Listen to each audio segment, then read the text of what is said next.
Hey there, I'm Crystal Dragenti, and if you're new to this channel, I'm a mentor to divorced men, teaching them how to rise, reinvent, and rebuild after the divorce, really after any adversity in life. So one of the things that I did is I challenged myself to make some videos, which, full disclosure, I'm terrified to be on camera, if you can't tell. And so I challenged myself and I reached out to my Facebook audience and said, hey, what are some things that you want to hear from me? And I got a ton of ideas and concepts that questions that people wanted answered. And so what I plan on doing is just kind of taking those questions and topics and making short videos for you to really help you out. Now, this particular video was something that I saw and that was brought to my attention about healing. And so I think that let's start there. So you are here on this channel because you have something that happened in your life that you want to heal from, quote, air quote, heal from.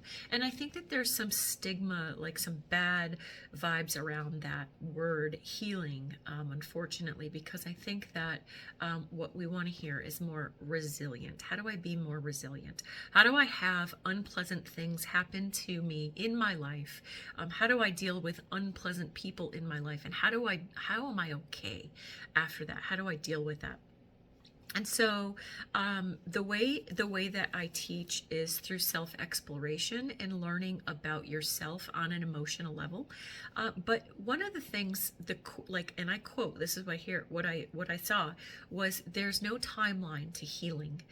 And I think that I thought it was a really great opportunity to do a video about this, because I think that we need some clarification around what it is that means. So does that mean there's no timeline to healing? So that means you have to go your entire life? Like some people go their entire life feeling, broken and unfulfilled. And then some people can get over it pretty quickly. So what's the difference here? How do people rebound? Well, I think that what most people are talking about is to what they really mean is to not judge yourself based on how long it takes you to kind of get over something and move on, because that is going to be different for everyone. And so, but I think a lot of people take so long to quote, fix things in their life and to move on from adversity because they don't know the process.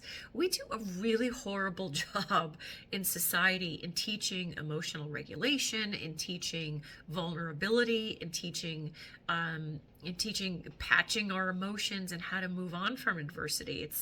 There's a lot of what we're taught is repression. Just move on, don't think about it, and that's not helpful. That's not a processing of the emotions that happen, man or woman. And don't give me this crap about, men aren't supposed to be emotional, because that just takes away their humanity. Typically, men are taught like one emotion. You can react with one emotion, anger. And if you don't, then you're a sissy. I have to be careful about my language on YouTube. So, it's not true.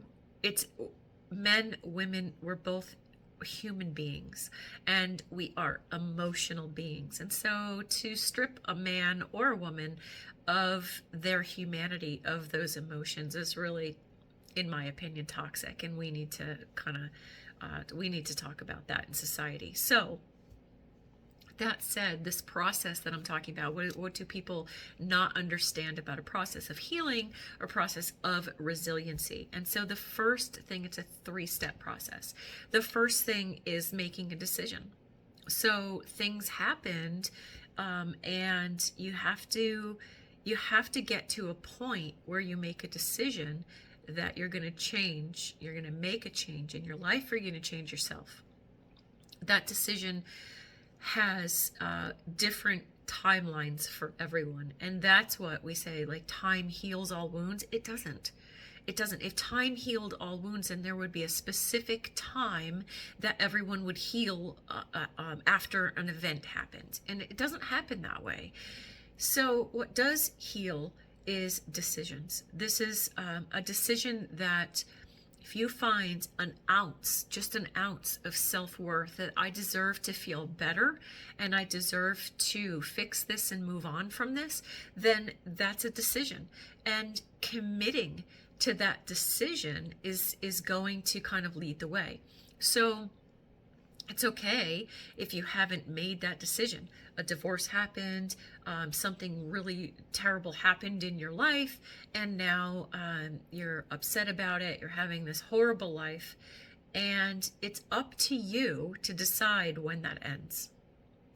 You do not have to make any decision based on what other people think. Oh, you should be over it by now. Oh, that's been quite a while since that happened. Like, maybe you should be moving on. That's entirely up to you. You have a right to make that decision on your own terms. And if other people don't like it, well, fuck them. So the decision is step one, is really committing and making that full-blown commitment to, I'm going to change this, and you don't have to know how to do it or what to do. You don't have to know any of that. You just have to decide, I'm going to make this work and I'm going to make this better. I'm going to become better. Without that decision, you really don't know where to go, and you have no place to go, and you don't need to go anywhere because you didn't decide that you're going to move forward. Make sense? Okay. So the second part of this process is a change in perspective. You have to now gather the knowledge. You have to read a book. You have to hire a coach who can get you there quickly, who can challenge your thinking. Google the living snot out of something.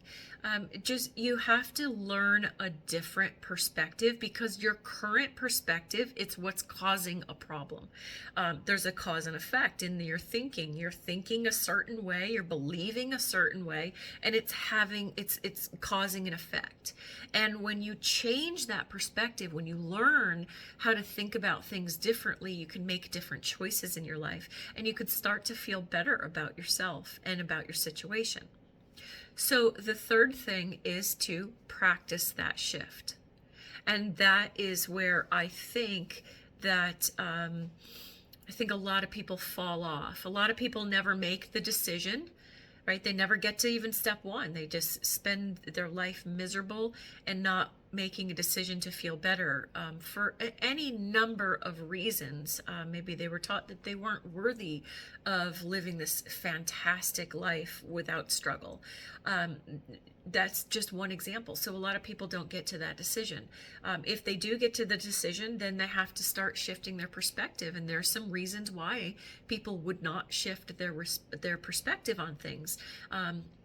An example of why they wouldn't shift their perspective is because there could be a connection between someone, maybe someone that they love, that is dependent upon that old perspective, and shifting that perspective could really cause some chaos and some conflict in that relationship, right? So it's not being true to ourselves, it's being true to what that other person wants, but it is a reason that a lot of people will fall off on step two. And step three, where a lot more people where kind of the rest of them will fall off, is practicing that shift, because it takes a lot of effort.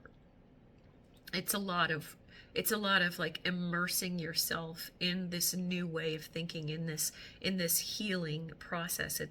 It's setting boundaries and not allowing old perspectives and old negative feelings to take over your life. Not to not resurface, because they probably will, but to not let them take over your life and be driving the car, right? So practicing that shift is really a hard part, and that can take some time. But It's totally doable. It's so doable. If you want to change anything or if you want to learn anything, you just have to practice. It's the same thing with my being terrified of being on video. Full disclosure, I sat here for an hour, like staring at my phone, trying to make this video. Is it perfect? No. Did I stutter? Yes. Am I probably gonna re-watch this like even tomorrow or a year from now and go, oh my God, I can't even believe I did that. There were so many things. I should have said this. I should have said that. I should have done this differently. My hair was wrong. My glasses were falling. Like there's so much that we overthink in life. But the one thing that got me to get this information out there is to just hit that record button. And that's a practice. Now, am I done? No way in hell am I done. I have to do this again and again and again and again and again until it becomes more comfortable for me to get on video. I have a lot of information to share. I have a lot of skills of helping people learn about themselves and helping people be resilient from adversity in their life, especially divorce. It can really kick you right in the nuts. So I hope you stick around. I hope you see my growth. I hope my growth is inspiring to you. And if there's any questions that you want answered on these videos, I would be more than happy to answer them and to touch on those topics. Just stick a comment down below. Hit subscribe so that my next video, when I have the courage to do so, I promised myself, and now I'm promising you that it'll be quick. So you won't have to wait weeks and weeks for another video. That's part of my challenge and part of my growth. So if you hit the subscribe button, you will be notified. And also there's a link in the description of where you can sign up for my free newsletter, and we'll have more talks like this. Okay, I hope to see you again soon, either here on the next video or in my newsletter or in person at a live event. I just hope that I hope that you make the decision to heal your life, to be resilient from adversity, to move through, to move on, and to really live your best life. Okay, I'll be talking to you soon. Bye.